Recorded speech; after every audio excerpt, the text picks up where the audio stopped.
Dear students, ഇത് നമ്മൾ പുതിയ ഫസ്റ്റ് ചാപ്റ്റർ ആയിട്ടുള്ള സെറ്റ്സ് സ്റ്റാർട്ട് ചെയ്യാണ്. അപ്പോൾ നിങ്ങൾ വിക്ടേഴ്സിലൊക്കെ സെറ്റ്സ് കുറേയൊക്കെ പഠിച്ചു അല്ലേ? അപ്പോൾ അതുകൊണ്ട് ഞാൻ ഇത്തിരി സ്പീഡിനാണ് ഇവിടെയൊക്കെ പോകുന്നത് കേട്ടോ. അപ്പോൾ സെറ്റ്സ് എന്ന് പറഞ്ഞാൽ എന്താണ്? The concept of set is used in almost every branch of mathematics. മാത്തമാറ്റിക്സിൻ്റെ പല ഭാഗങ്ങളിലും നമ്മൾ സെറ്റ്സ് ഉപയോഗിക്കുന്നുണ്ട്. എന്താണ്? Sets are used to define concepts of relation, function, sequence, probability. അതായത് മാത്സിൻ്റെ ഇനി നിങ്ങൾ പഠിക്കാൻ പോണ പല ഭാഗത്തും നമ്മൾ സെറ്റ് ഉപയോഗിക്കുന്നുണ്ട്. ഇപ്പം നമ്മൾ കോംപ്ലക്സ് നമ്പറിൻ്റെ ആ സമയം സ്റ്റാർട്ടിങ് സെറ്റിൻ്റെ കോംപ്ലക്സ് നമ്പർ ഒരു സെറ്റാണെന്നൊക്കെ പറഞ്ഞില്ലേ? അപ്പോൾ സെറ്റ്സ് നമ്മൾ പല ഭാഗങ്ങളിൽ ഉപയോഗിക്കുന്നുണ്ട് കേട്ടോ. ഓക്കെ, അപ്പോൾ നമ്മൾ സെറ്റ്സിൻ്റെ ഇതിലേക്ക് ആദ്യം ഡെഫിനിഷനിലേക്ക് പോകാം. സെറ്റ്സ് എന്ന് പറഞ്ഞാൽ എന്താണ്? ഇതാണ് സെറ്റിൻ്റെ ഡെഫിനിഷൻ. A set is a well defined collection of objects. എന്താണ്? Set is a well defined collection of objects. അതായത് ഒരു വ്യക്തമായിട്ട് നിർവചനമുള്ള കുറേ ഓബ്ജക്ട്സിൻ്റെ കൂട്ട്. അതിനെയാണ് എന്ത് പറയുന്നത്? സെറ്റ് എന്ന് പറയുന്നത്. അപ്പോൾ സെറ്റ് എന്ന് പറഞ്ഞിട്ട് ഹെഡിങ് കൊടുക്കുക. സെറ്റ് ഫസ്റ്റ് ചാപ്റ്റർ എഴുതിയിട്ട് സെറ്റിൻ്റെ ഹെഡിങ് കൊടുത്തിട്ട് ഇതാണ് definition. A set is a well defined collection of distinct objects. ഇനി കുറച്ച് എക്സാമ്പിളായിട്ട് നമുക്ക് നോക്കാം. Which are the following sets? Justify your answer. അത് വ്യക്തമായിട്ടൊരു ഡെഫിനിഷൻ സെറ്റ് എന്ന് പറഞ്ഞാൽ ആവശ്യമാണ്. അപ്പോൾ കുറച്ച് എക്സാമ്പിൾ ഉണ്ട്, അത് നമുക്ക് നോക്കാം. First, the collection of all months of a year beginning with the letter J. അപ്പോൾ the collection of all months of a year beginning with letter J എന്ന് പറയുമ്പോൾ എന്താണ്? ജെയിൽ സ്റ്റാർട്ട് ചെയ്യുന്ന മാസങ്ങളുടെ പേര്. അതൊരു സെറ്റാണോ എന്നാണ്. The months of a year, answer നോക്കിയേ. The months of a year beginning with the letter J are ഏതൊക്കെയാണ്? January, June, July. This is. അപ്പോൾ ആരെഴുതിയാലും എന്താണ്? ഈ ആൻസർ തന്നെയല്ലേ? ജനുവരി. ജെയിൽ സ്റ്റാർട്ട് ചെയ്യുന്ന മാസങ്ങളുടെ പേരെന്ന് പറയുമ്പോൾ ജനുവരി, ജൂൺ, ജൂലൈ അല്ലേ? അപ്പോൾ അതിനൊരു പ്രത്യേക ഡെഫിനിഷൻ ഉണ്ട്. അതൊരു സെറ്റാണ്. അപ്പോൾ ഈ collection of all months of year beginning with letter J എന്ന് പറയുന്നത് ഒരു സെറ്റാണ്. The collection of 10 most talented writers of India. അതായത് most talented writers of India, 10 നല്ല കഴിവുള്ള ഇന്ത്യയിലെ എഴുത്തുകാർ എന്ന് പറയുമ്പോൾ നമുക്ക് ഒരാൾക്ക് ഇഷ്ടമുള്ള എഴുത്തുകാരായിരിക്കില്ല വേറൊരാൾക്ക് ഇഷ്ടമുള്ളത് അല്ലേ? അപ്പോൾ പലരോടും എഴുതാൻ പറഞ്ഞാൽ പലരും പല പേരുകളായിരിക്കും എഴുതുന്നത്. അപ്പോൾ അതുകൊണ്ട് ഇതെന്തല്ല, it is not a set. അതായത് this collection is not well defined. അതിന് പ്രത്യേക ഒരു ഡെഫിനിഷൻ ഇല്ല. It is not possible to decide who is talented writer and who is not. ആരാണ് ടാലന്റഡ്, ആർക്കാണ് ടാലന്റ് ഇല്ല എന്നുള്ളത് നമുക്ക് പറയാൻ പറ്റത്തില്ല. The collection of 10 most talented writers of India is not a set. 3, a team of 11 best cricket batsman of the world. ഈ ലോകത്തിലെ തന്നെ എന്താണ് 11 ബെസ്റ്റ് ക്രിക്കറ്റ് ബാറ്റ്സ്മാൻ്റെ പേരെഴുതാൻ. അതും നമുക്ക് കൺഫ്യൂഷൻ ഉണ്ടാവും, പലർക്കും പല രീതിയിലായിരിക്കും. It is not a set. The collection of all boys in your class. അപ്പോൾ നിങ്ങളുടെ കേസിലാണെങ്കിൽ the collection of all girls in your class. അതൊരു സെറ്റ് അല്ലേ? +1 കോമേഴ്സിലെ പെൺകുട്ടികളുടെ ലിസ്റ്റ് എടുത്താൽ ആരെഴുതിയാലും ഒരേ കുട്ടികളുടെ പേരല്ലേ എഴുതുള്ളൂ. അപ്പോൾ അതുകൊണ്ട് it is A set. The collection of all natural numbers less than 100. 100-നേക്കാൾ കുറവുള്ള നാച്ചുറൽ നമ്പേഴ്സ്, 100-ന്റെ താഴെയുള്ള എല്ലാ നാച്ചുറൽ നമ്പേഴ്സ് എന്ന് പറഞ്ഞാൽ ആരെഴുതിയാലും ഒന്ന് തന്നെയല്ലേ വരിക. അപ്പോൾ ഒരു വെൽ ഡിഫൈൻഡ് ഡെഫിനിഷൻ ഉണ്ട്. അപ്പോൾ അതൊരു സെറ്റാണ്. A collection of novels written by writer Munshi Premchand. Premchand എഴുതിയിട്ടുള്ള നോവൽസ് എന്ന് പറഞ്ഞാൽ അതും എന്താണ്? പ്രേംചന്ദ് എന്ന് പറഞ്ഞ ആള് എഴുതിയിട്ടുള്ള നോവൽസ് ഒരു 2-3 പേര് എഴുതി കഴിഞ്ഞാലും മീൻസ് അയാളുടെ എന്താ പറയുക, നോവൽസിൻ്റെ പേര് മാറ്റമൊന്നും വരില്ല, ഫിക്സ്ഡ് ആണ്. അപ്പോൾ അതൊരു വെൽ ഡിഫൈൻഡ് കളക്ഷൻ. അപ്പോൾ ഇതൊരു സെറ്റാണ്. The collection of all even integers. Even ഇൻറ്റിജേഴ്സിൻ്റെ കളക്ഷൻ എന്ന് പറഞ്ഞാൽ അതും ഒരു സെറ്റ് തന്നെയാണ്. The collection of questions in this chapter. ഈ ചാപ്റ്ററിലെ ക്വസ്റ്റ്യൻസിൻ്റെ കളക്ഷൻ എന്ന് പറഞ്ഞാലും അത് ഫിക്സ്ഡ് ആണ്, അതൊരു ഡെഫിനിഷനാണ്. ഒരു വെൽ ഡിഫൈൻഡ് ഡെഫിനിഷൻ ഉണ്ട്. അപ്പോൾ അത് സെറ്റാണ്. The collection of most dangerous animals of the world. വേൾഡിലെ തന്നെ മോസ്റ്റ് ഡേഞ്ചറസ് ആയിട്ടുള്ള അനിമൽസ് എന്ന് പറഞ്ഞാൽ അതെന്താണ്? It is not a set. കാരണം എന്താണ്? നമുക്ക് ഉറപ്പിച്ച് പറയാൻ പറ്റില്ല ഏതാണ് ഡേഞ്ചറസ് അല്ലാത്തതെന്ന്. ചിലപ്പോൾ പലർക്കും പല രീതിയായിരിക്കും. അപ്പോൾ അത് സെറ്റല്ല. ഓക്കെ, അപ്പോൾ സെറ്റിന് കുറച്ച് എക്സാമ്പിൾസ് ആണ് ഇത്രയും എഴുതിയിട്ടുള്ളത്. സെറ്റ് ചിലത് ആണ്, ഇപ്പം ആദ്യത്തേതാണ്, അതുപോലെ ഇത് രണ്ടാമത്തതല്ല. അപ്പോൾ അതാണ് കേട്ടോ, ഇത് എഴുതണം. ഇത് എക്സസൈസിലെ ക്വസ്റ്റ്യനും കൂടിയാണെന്ന് തോന്നുന്നു. അപ്പോൾ ഇത് ചെയ്യാം നോട്ടിൽ. പിന്നെ ഈ ഡെഫിനേഷൻ എഴുതണം സെറ്റ്. ഓക്കെ, ഇനി ഇമ്പോർട്ടൻറ്റ് പോയിന്റ്സ് ആണ്. അപ്പോൾ ഇമ്പോർട്ടൻറ്റ് പോയിന്റ്സ് നിങ്ങൾ എഴുതേണ്ടതാണ്. എന്താണ്? The objects or members in a set are called its elements. അതായത് ഒരു സെറ്റിലെ എന്താണ് ഓബ്ജക്ട്സ് അല്ലെങ്കിൽ മെമ്പേഴ്സ് ഓഫ് എ സെറ്റിനെ പറയുന്നതാണ് എലമെന്റ്സ് ഓഫ് ദ സെറ്റ്. ഇത് കണ്ടോ? അപ്പോൾ അതേ ഇപ്പോൾ n എന്ന് പറയുന്നത് സെറ്റ് ഓഫ് നാച്ചുറൽ നമ്പേഴ്സ് ആണ്. അതിലുള്ള മെമ്പേഴ്സ് കണ്ടോ, ഇതിനാണ് മെമ്പേഴ്സ് എന്ന് പറയുന്നത്. പിന്നീട് ഒന്നും കൂടി പറയാം. അപ്പോൾ the objects or members of a set are called its elements. Sets are denoted by capital letters. Setsനെ ഡിനോട്ട് ചെയ്യുന്നത് ക്യാപിറ്റൽ ലെറ്റേഴ്സ് ഉപയോഗിച്ചിട്ടാണ്. A, B, C, D അങ്ങനെ പോകും. The elements of a set are represented by lower case letters. അതായത് സെറ്റിലുള്ള എലമെന്റ്സിനെ നമ്മൾ represent ചെയ്യുന്നത് small letters ഉപയോഗിച്ചിട്ടാണ്. The Greek simple എപ്സിലവൻ കണ്ടോ, ഈ സിമ്പിളിനെ പറയുന്ന പേരാണ് എപ്സിലവൻ. എപ്സിലോൺ എന്നും പറയും. Epsilon is used to denote the phrase belongs to. ഈ സിമ്പിളിനെ പറയുന്ന പേരാണ് belongs to. If x is an element of the set, then we symbolically write it as x is an element in A. ഇത് വായിക്കുന്നത് എന്താണ്? x is an element in A വായിക്കുന്നത്. Read as x belongs to the set A or x is an element of the set A. അത് A എന്ന് പറയുന്ന സെറ്റിലുള്ള member ആണ് x എന്നാണ് ഈ സിമ്പിളിന്റെ അർത്ഥം. If x is not an element of the set A, we write x is not an element of A. കണ്ടോ, ഈ simple ഇട്ടിട്ട് ഒരു വെട്ടിട്ടാൽ അതിൻ്റെ അർത്ഥം എന്താണ്? x is not an element of A. Read as x does not belong to A. അപ്പോൾ ഇത്രയും എഴുതണം കേട്ടോ. ഓക്കെ, ഇനി the symbols for the set of numbers used particularly in mathematics are given below. Now ഇത് നമ്മൾ കഴിഞ്ഞ complex നമ്പേഴ്സിൻ്റെ വീഡിയോയിൽ എഴുതിയതാണ്. ഞാനൊന്നും കൂടി ഒന്ന് എഴുതിക്കോളൂ കേട്ടോ. n അപ്പോൾ ദ സിമ്പിൾസ് എന്താണ് മാത്തമാറ്റിക്സിൽ ഉപയോഗിക്കുന്ന കുറച്ച് സിമ്പിൾസ് സെറ്റിൽ. അപ്പോൾ n എന്ന് പറയുന്നത് ക്യാപിറ്റൽ n എന്ന് പറയുന്നത് സെറ്റ് ഓഫ് നാച്ചുറൽ നമ്പേഴ്സ് ആണ്. ഈ സെറ്റ് എന്ന് പറയുന്നത് set of all integers. Natural numbers എന്ന് പറഞ്ഞാൽ അറിയാം നമുക്ക്, എണ്ണൽ സംഖ്യകൾ 1 2 3 എക്സെട്ര അപ് ടു ഇൻഫിനിറ്റി. ഈ സെറ്റ് എന്ന് പറയുമ്പോൾ സെറ്റ് ഓഫ് ഓൾ ഇൻറ്റിജേഴ്സ്, പൂർണ്ണ സംഖ്യകൾ എന്ന് പറയും. Negative integers, positive integers. ഞാനിവിടെ ജസ്റ്റ് റഫായിട്ടൊന്ന് എഴുതി വെച്ചിട്ടുണ്ട്. n equal to set 1 2 3 4 5 etcetera.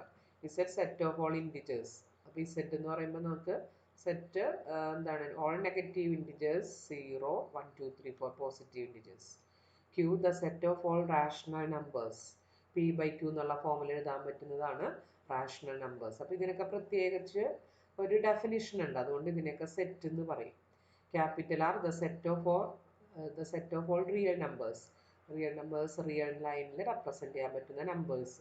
Z plus എന്ന് പറഞ്ഞാൽ set of all the set of positive integers, അതാണ് ഇസെഡ് പ്ലസ്. ക്യൂ പ്ലസ് എന്ന് പറഞ്ഞാൽ set of positive rational numbers. R plus എന്ന് പറയുന്നത് set of positive real number, positive ആയിട്ടുള്ള real numbers ആണ് R plus. Okay, അപ്പോൾ ഇതൊക്കെ എഴുതണം, ഒന്നും കൂടി എഴുതിക്കും. ഇനി റെപ്രസെൻറ്റേഷൻ ഓഫ് സെറ്റ്സ്. സെറ്റ്സ് എങ്ങനെയൊക്കെ റെപ്രസെൻറ്റ് ചെയ്യാം? The two different methods, അപ്പോൾ ഈ ഹെഡിങ് കൊടുക്കണം കേട്ടോ, representation of sets. The two different methods for representing sets are 1. Roster form or tabular form. First മെത്തേഡാണ് roster form or tabular form. രണ്ടാമത്തെ മെത്തേഡാണ് set builder form or rule method. അപ്പോൾ രണ്ട് രീതിയിൽ നമുക്ക് സെറ്റിനെ റെപ്രസെൻറ്റ് ചെയ്യാം. അപ്പോൾ ഇത് എഴുതണം, ഇതും എഴുതണം കേട്ടോ. ഇനി ആദ്യത്തെ ആ രീതി roster form or tabular form. എങ്ങനെയാണ് റോസ്റ്റർ ഫോം നോക്കാം. ഇത് എഴുതണം. In this form the set is represented by listing all its elements separated by commas enclosed within brackets. അതായത് എന്താണ്, അപ്പോൾ എന്താണ് റോസ്റ്റർ ഫോം എന്ന് പറഞ്ഞാൽ എന്താണ്? In this form the set is represented by listing all its elements. അതായത് ഇപ്പോൾ എല്ലാ എലമെന്റ്സിനെയും ഇത് കണ്ടോ, n എന്ന് പറയുമ്പോൾ കണ്ടോ നാച്ചുറൽ നമ്പേഴ്സിലെ എല്ലാ എലമെന്റ്സിനെയും ലിസ്റ്റ് ചെയ്ത് എഴുതിയിരിക്കുന്നു. എന്നിട്ട് ഓരോ എലമെന്റിനെയും കോമ ഇട്ട് വേർതിരിച്ചിരിക്കുന്നു. എന്നിട്ട് ഇങ്ങനെ രണ്ട് ബ്രാക്കറ്റ് ഇടുന്നു. ബ്രാസസ് എന്ന് വെച്ചാൽ ബ്രാക്കറ്റ് എന്ന് പറഞ്ഞാലും മതി, വിത്തിൻ ബ്രാക്കറ്റ്സ് എന്ന് പറഞ്ഞാലും മതി ഇവിടെ. അപ്പോൾ രണ്ട് ബ്രാക്കറ്റിനുള്ളിൽ ഇങ്ങനെ എലമെൻസിനെ, ഇതാണ് എലമെൻസിനെ കോമയിട്ട് ലിസ്റ്റ് ചെയ്തിട്ട് തിരിച്ചെഴുതിയിരിക്കുന്നു. അതാണ് എന്ത് roster form or tabular form. അപ്പോൾ എന്താണ് the set is in this form, the set is represented by listing all its elements separated by commas with enclosed within brackets. ഈ bracket. For example, the set of vowels in English alphabet is represented in roster form as. അപ്പോൾ എന്താണ് English ആൽഫാബറ്റിലെ vowels എന്താണ് ഈ roster ഫോമിൽ express ചെയ്തിരിക്കുന്നത് എങ്ങനെയാണ്? A E I O U ആണ് vowels എന്നറിയാം. അപ്പോൾ ഈ പറഞ്ഞിരിക്കുന്ന ബ്രാക്കറ്റ് ഇട്ടിരിക്കുന്നു. അതിൻ്റെ ഉള്ളിലാണ് ഈ എന്താണ് വവൽസ് ഫോമിട്ട് ലിസ്റ്റ് ചെയ്ത് എഴുതിയിരിക്കുന്നത്. മനസ്സിലാക്കി? ഈ രീതിയിൽ സെറ്റിനെ റെപ്രസെൻറ്റ് ചെയ്യുന്ന രീതിയെ പറയുന്നവരാണ് roster form or tabular form. അപ്പോൾ ഇത് തുടങ്ങി ഇവിടം വരെ എഴുതുക. In roster form the elements can be, അതൊന്നും എഴുതണ്ട കേട്ടോ, ഇത് വേണ്ട. In roster form the elements can be listed in any order and not generally repeated. Repetition ഉണ്ടെങ്കിൽ ഒരു പ്രാവശ്യം എഴുതിയാൽ മതി. പിന്നെന്താണ് ഓർഡർ ഒന്നും നിർബന്ധമൊന്നുമില്ല. ഇത് എഴുതണം കേട്ടോ. For example the set of letters in the word mathematics എന്ന് പറയുന്ന വേർഡിലെ ലെറ്റേഴ്സിനെ റോസ്റ്റർ ഫോമിൽ എഴുതിയിരിക്കുന്നത് എങ്ങനെയാണ്? എം അല്ലെ സെറ്റ്. ഈ നൊട്ടേഷന് നമ്മൾ സെറ്റ് എന്നാണ് വായിക്കുന്നത്. Set M A T H E. പിന്നെ വീണ്ടും എം എഴുതണ്ട, കാരണം ഓൾറെഡി ഒരു എം എഴുതിയിട്ടുണ്ട്. അപ്പോൾ ഒരു പ്രാവശ്യം എഴുതിയാൽ മതി, റിപ്പീറ്റേഷൻ വേണ്ട. പിന്നെ എ ഇവിടെ എഴുതിയിട്ടുണ്ട് ഓൾറെഡി. പിന്നെ ടിയും നമ്മൾ ഓൾറെഡി എഴുതിയിട്ടുണ്ട്. ഐ എഴുതിയിട്ടില്ല, അപ്പോൾ ഐ. പിന്നെ സി എസ്. ഇതാണ് മാത്തമാറ്റിക്സ് എന്ന് പറയുന്ന അതിലുള്ള വേർഡിലെ ലെറ്റേഴ്സ് റോസ്റ്റർ ഫോമിൽ എഴുതിയിരിക്കുന്നത്. ഓക്കെ, അതാണ് റോസ്റ്റർ ഫോം. ഇനി അടുത്തതാണ് സെറ്റ് ബിൽഡർ ഫോം എന്ന് പറയും. എന്താണ് set builder form? Set builder form? In set builder form, അല്ലെങ്കിൽ വേറൊരു പേരുണ്ട് set builder form or rule method എന്ന് പറയാം. അപ്പോൾ ഇൻ സെറ്റ് ബിൽഡർ ഫോം എന്താണ്? All the elements of a set possess a single common property which is not possessed by any element not in the set. അപ്പോൾ set builder ഫോമിൽ എന്താ പറഞ്ഞിരിക്കണേ? All the elements of a set possess a single common property. അതായത് ഈ സെറ്റിലുള്ള മെമ്പേഴ്സിന്റെ എല്ലാ എലമെന്റ്സിന്റെയും എന്താണ്? അപ്പോൾ set builder ഫോമില് സെറ്റില് എന്താണ്? ആ സെറ്റിന്റെ ക്യാരക്ടറിസ്റ്റിക് പ്രോപ്പർട്ടിയാണ് അതിൽ എഴുതുന്നത്. അതായത് all the elements of a set possess a single common property. ഒരു പ്രോപ്പർട്ടി ഉണ്ടാവുമല്ലോ ആ സെറ്റിലുള്ള മെമ്പേഴ്സിന്, അതവിടെ പറയും. Which is not possessed by any element not in the set. അതായത് സെറ്റിൽ ഇല്ലാത്ത മെമ്പേഴ്സിന് ആ പ്രോപ്പർട്ടി ഉണ്ടാവുകയുമില്ല. അപ്പോൾ ഇങ്ങനെ എഴുതിയാൽ മതി. In set builder form all the elements of a set possess a single common property which is not possessed by any element not in the set. അപ്പോൾ സെറ്റിൽ ഉള്ള എലമെന്റ്സിന് ഒരു പ്രോപ്പർട്ടി ഉണ്ടായിരിക്കും. ആ പ്രോപ്പർട്ടിയാണ് ഇവിടെ പറയുന്നത്. ഇൻ ദിസ് ഫോം, ആ ഫോമിൽ a set is represented by using a simple say x. അപ്പോൾ ആ പ്രോപ്പർട്ടി പറയുന്നത് എക്സ് എന്ന് പറയുന്ന ഒരു സിമ്പിൾ വെച്ചിട്ടാണ്. For the general element, x എന്ന് പറയുന്നത് ഒരു ജനറൽ എലമെന്റ് ആയിട്ടാണ് പറയുന്നത് ആ സെറ്റിലെ. Which is followed by a colon. ഇതിങ്ങനെ ഒരു 2 കുത്ത് ഉണ്ടാവും, അതുണ്ടാവും. എക്സ് കഴിഞ്ഞിട്ട് 2 കുത്ത് ഉണ്ടാവും. അതിനെ പറയുന്നവരാണ് കോളൻ എന്ന് പറയും. After the colon we write the common property possessed by the elements of the set. ആ കോളം കഴിഞ്ഞിട്ട് ആ സെറ്റിലെ എലമെന്റ്സിന്റെ ആ കോമൺ പ്രോപ്പർട്ടി ആണ് എഴുതുന്നത്. ഇത്രയും എഴുതണം കേട്ടോ. സെറ്റ് ബിൽഡർ ഫോം എന്ന് പറയുമ്പോൾ ഇത് തുടങ്ങി, ഞാനിവിടെ മാർക്ക് ചെയ്ത് ഇത്രേ ഉള്ളൂ, പക്ഷെ എഴുതുമ്പോൾ ഇത് തുടങ്ങി ഓഫ് ദ സെറ്റ് വരെ എഴുതണം. മനസ്സിലായോ? പിന്നെ ഇത് മനസ്സിലാക്കി വെച്ചാൽ മതി. The whole description is enclosed within the braces. The simple എന്താണ്? ഇങ്ങനെയുള്ള ഈ colon can also be replaced by ഇങ്ങനെ കണ്ട ഒരു ലൈൻ. ഇതിനെ പറയുന്നത് ഈ കോളനും ഇതും ഒരേ മീനിങ് ആണ്. ദീസ് സിമ്പിൾസ് ആർ ആൻഡ് എന്താണ് ഇതിനെ പറയുന്ന പേരാണ് സച്ച് ദാറ്റ് എന്ന് പറയും. അതുപോലെ ഇതിനെ നമ്മൾ ഈ കോളനെ ഈ ലൈൻ ഉണ്ടല്ലോ, ഇതിനെ നമ്മൾ വായിക്കുന്നത് സച്ച് ദാറ്റ് എന്നാണ്.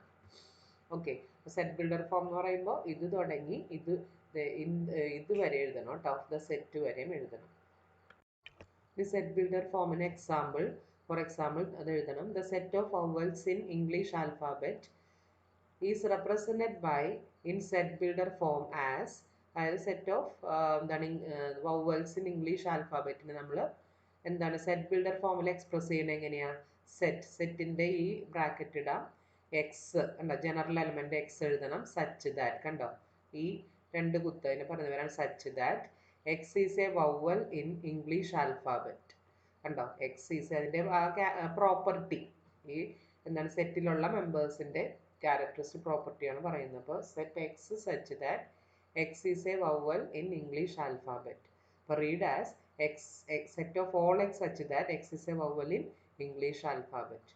The elements A, E, I, O, U are the elements of this set. അപ്പോൾ elements ഇത് തന്നെ, പക്ഷേ elements ഇത് തന്നെയാണ്, പക്ഷെ നമ്മൾ എഴുതുമ്പോൾ ഇങ്ങനെ എഴുതും. അതിനെയാണ് സെറ്റ് ബിൽഡർ ഫോം. അപ്പോൾ സെറ്റ് ബിൽഡർ ഫോം എന്ന് പറഞ്ഞാൽ സെറ്റിലുള്ള മെമ്പേഴ്സിൻ്റെ എന്താണ് ക്യാരക്ടറിസ്റ്റിക് പ്രോപ്പർട്ടി ആണ് അവിടെ എഴുതുന്നത്. എന്നിട്ട് ഇങ്ങനെ ജനറലായിട്ട് എഴുതും, സെറ്റ് എക്സ് സച്ച് ദാറ്റ് എന്ന് പറഞ്ഞിട്ടാണ് തുടങ്ങുന്നത്. ഇപ്പോൾ കണ്ട ഒരു ഉദാഹരണം എന്താണ് statement, even natural numbers less than 7. അപ്പോൾ റോസ്റ്റർ ഫോം എന്താണ്? 7നേക്കാൾ കുറവുള്ള നാച്ചുറൽ നമ്പേഴ്സ് എന്ന് പറയുമ്പോൾ ഈവൺ നാച്ചുറൽ നമ്പേഴ്സ്. അപ്പോൾ ഈവൺ നാച്ചുറൽ നമ്പർ എന്ന് പറയുമ്പോൾ ഈവൺ ആയിട്ടുള്ളത് 2, 4, 6 ആണ്. ഇനി സെറ്റ് ബിൽഡ് അത് റോസ്റ്റർ ഫോമിൽ ലിസ്റ്റ് ചെയ്ത് എഴുതുന്നു. സെറ്റ് ബിൽഡർ ഫോമിൽ എന്താണ്? Set x such that X is an even natural number less than 7 എന്നാണ് എഴുതുന്നത്. നോഡ് നമ്പേഴ്സ് അതിൻ്റെ റോസ്റ്റർ ഫോം എന്താണ്? സെറ്റ് 1, 3, 5, 7 എക്സെട്ര എന്ന് പറയുമ്പോൾ അപ് ടു ഇൻഫിനിറ്റി വരെ, അതാണ് അർത്ഥം. ഇനി സെറ്റ് ബിൽഡർ ഫോമില ഇതിനെ എങ്ങനെ എഴുതും? ഓഡ് നാച്ചുറൽ നമ്പേഴ്സ് എന്ന് പറഞ്ഞാൽ set x such that x is an odd natural number എന്ന് എഴുതും. ഓക്കെ. ഇനി ഇൻഡിജേഴ്സ് ബിറ്റ്വീൻ -3 and 3 എന്ന് പറയുമ്പോൾ -3ക്കും 3ക്കും ഇടയ്ക്കുള്ള ഇൻഡിജേഴ്സ് എന്ന് പറയുമ്പോൾ ഏതൊക്കെ വരും? -2, -1, 0, 1, 2. -3ക്കും +3ക്കും ഇടയ്ക്കുള്ളത്. അപ്പോൾ മറ്റേ സെറ്റ് ബിൽഡർ ഫോം ആണെങ്കിൽ എങ്ങനെ എഴുതും? Set x such that X is an integer -3 less than X less than 3. Okay. Set builder ഫോമും റോസ്റ്റർ ഫോമും ക്ലിയർ ആയി എന്ന് വിചാരിക്കും. ഓക്കെ.